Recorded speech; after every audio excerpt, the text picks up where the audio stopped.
Hello दोस्तों। मैं ये बोल रहा हूँ कि काफ़ी 2-3 दिन से लोग बोल रहे हैं कि देव साहब का बंगला बिक गया है, ऐसा हुआ है। फिर आज बहुत जगह पे जाने जाने माने अभिनेता देव साहब का बंगला बिक गया 40 करोड़ में, 400 करोड़ में, सॉरी। फिर हर जगह पे जिसको इंडस्ट्री का कुछ भी नहीं मालूम, उनको ये न्यूज़ पहुंच गई और वो ये बोल रहे हैं, पता नहीं क्या-क्या डाल रहे हैं। और उसको बड़ा दुर्भाग्यपूर्ण बात है कि लाइक भी कर रहे, शेयर भी कर रहे ऐसे बेवकूफ लोगों को, जिनको ना इंडस्ट्री का कुछ पता है ना कुछ किसी चीज का। अगर समझो देव साहब का बंगला बिक भी गया होगा, एक चीज के लिए मानता हूँ और मानना भी पड़ेगा, तो समय की धारा होती है, वो बदलती है। और स्वाभाविक है, इसलिए बदलती है कि वो उसका सिस्टम है, वो प्रोसेस है वो। क्योंकि स्थिति बदलती है और हालात बदलते हैं और वो होना स्वाभाविक है। इसमें ऐसी कौन सी बात हो जाती है? तो ऐसे बड़े बड़े बिल्डरों के बिक जाते, वो रास्ते पे आ जाते हैं, बड़े बड़े लोग चले जाते हैं, बिजनेसमैन चले जाते हैं, इंडस्ट्रियल चले जाते हैं, और जो इकोनॉमिक की बड़ी बड़ी बात करते हैं वो लोग चले जाते हैं। तो फिल्म इंडस्ट्री का कोई भी लीजेंड आदमी हो तो ये ऐसी बात कर देना, तो ये मुझे बहुत ही गलत लगता है। मैं अपने फेसबुक में बोलता हूँ कि डर तो मुझे भी है भाई, हमको भी है। क्योंकि हम तो सीधा आए थे, उधर गए, हमने बहुत काम किया, लंबा समय काम किया। और जिन लोगों ने काम किया उनका सबका नाम मैं आज बताता हूँ। जो शुरुआती दौर में हम गए थे, हमारे साथ हमारे सहयोगी बहुत अच्छे मित्र, नवनीत झा, पंकज जग्गी, मोहन चोपड़ा, बीना, मिस्टर नायडू जो उनके एसोसिएट थे, और बहुत सारे लोग और भी थे, मैडम थी। तो ये स्वाभाविक है। और हमारे बहुत ही लोकप्रिय कैमरामैन बोल सकते हैं, आज की तारीख में डिजिटल फॉर्मेट के बहुत बड़े नाम है उनका। स्टिल फोटोग्राफी बोलते हैं, वो स्टिल फोटोग्राफी नहीं, डिजिटल फोटोग्राफी के सबसे बड़े उम्दा इंसान हरीश दफ्तरी थे। तो बहुत लोगों ने कहा, आदित्य टंडन थे, चमन के बाजू था, सलीम था, सलीम लाइटमैन उनका बहुत नाम था, जहीर था, बहुत लोग थे, मोहन चूड़ीवाला जो अंतिम लेयर में सब लोगों ने काम किया, मिस्टर नागपाल थे, तो उन्होंने बहुत डोमिनिक था, मनी था, और भी बहुत सहयोगी लोगों ने काम किया। तो ये हालात स्थिति बदलती रहती है। अगर समझो कि उनको संभालने वाला कोई नहीं होगा तो कुछ तो स्थिति निर्णय लेते हैं। तो ट्रेड और न्यूज में इस तरह से बात करना बहुत गलत है। बंगला बिक गया, बर्बाद हो गए, अरे ऐसी बात बिल्कुल नहीं है।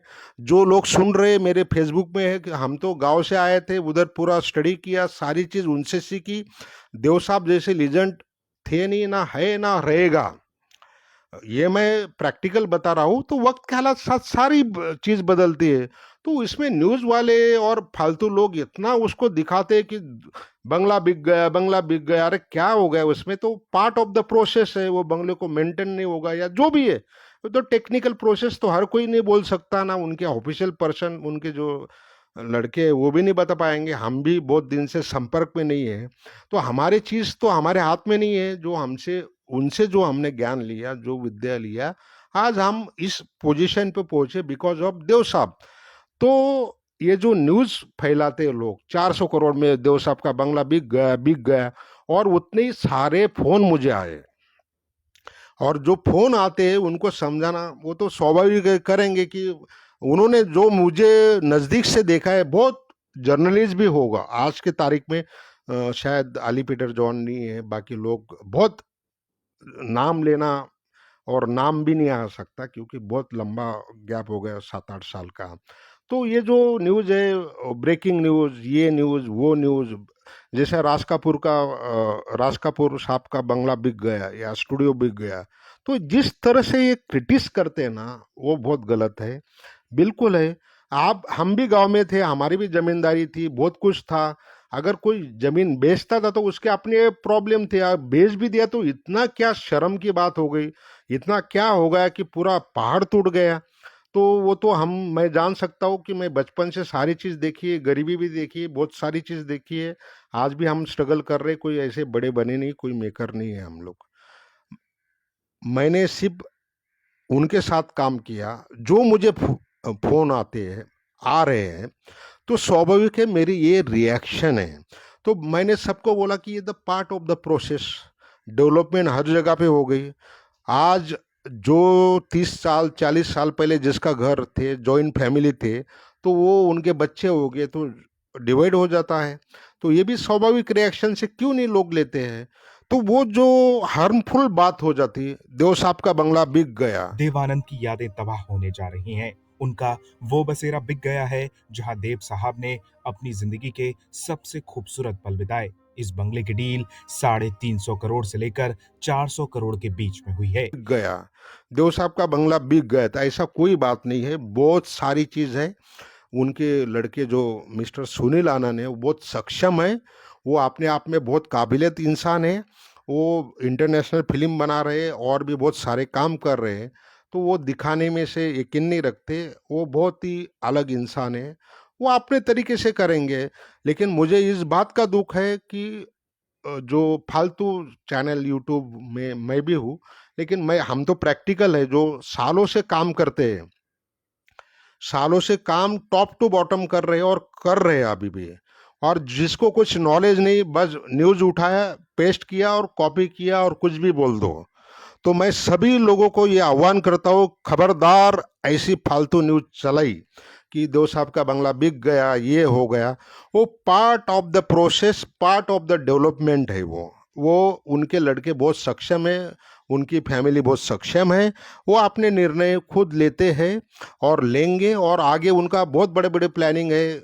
किसको हर चीज़ थोड़ी बताने की ज़रूरत होती है। दुख इस बात का होता है कि एक लीजेंड को आप मानते हैं, अभी देव साहब का जन्मदिन आ रहा है 100 डेज मनाने के लिए, तो वो लीजेंड है, लीजेंड थे, लीजेंड रहेगा। ऐसा कुछ बातों पे विश्वास मत रखो, बिक गया, ये हो गया, बर्बाद हो। कौन बर्बाद हुआ? कोई बर्बाद नहीं होता है। समय की धारा होती है और सारी प्रोसेस यही होती है।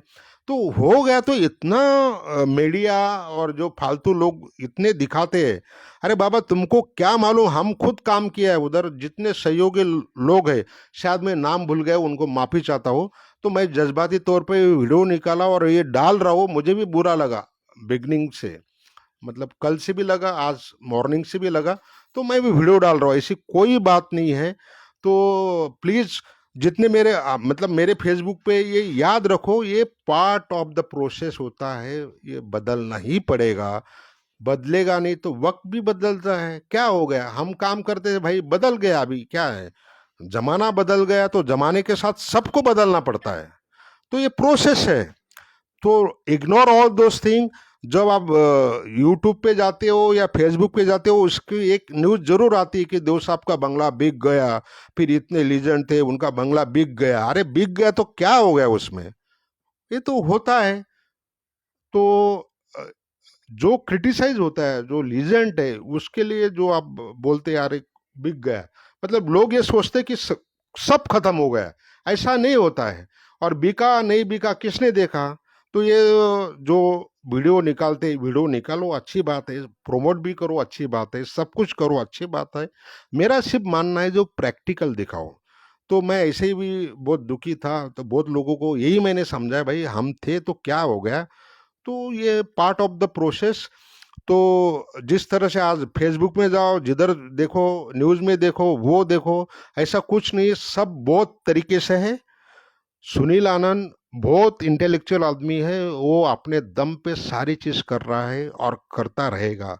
वो प्रोसेस में है, होगा, वो उसका काम है, वो करेगा। लेकिन इस तरह से ये न्यूज़, देवानंद का बंगला बिक गया 400 करोड़ में, लोगों में हलचल, और मुझे भी इतने फ़ोन आ गए, मैं भी परेशान हो गया। तो ये वीडियो डाल रहा हूँ। मैं लाइव भी आ सकता था, लेकिन ये वीडियो मैं यूट्यूब में डालूंगा, मेरे दूसरे फेसबुक में भी डालूंगा। तो मेरा ये मतलब है, तो वक्त हालात के साथ सब बदलते हैं। तो ये कुछ भी प्रोसेस हुई हुई तो होगी या होने जा रही है। तो ऐसे फालतू लोग इतने करोड़ों में जाते हैं जेल, उनका नहीं लेते। ऐसे लीजन आर्टिस्ट के लिए, लीजन आदमी के लिए, देव साहब जैसा हमारे लिए, तो मैं तो भगवान ही मानता हूँ। आ, उनके साथ काम करने का मुझे सौभाग्य मिला, ये बड़ी बात है। ऐसा ही मेरा गला बैठ गया। बात सुबह से कर रहा था। तो थैंक्स एंड रिगार्ड।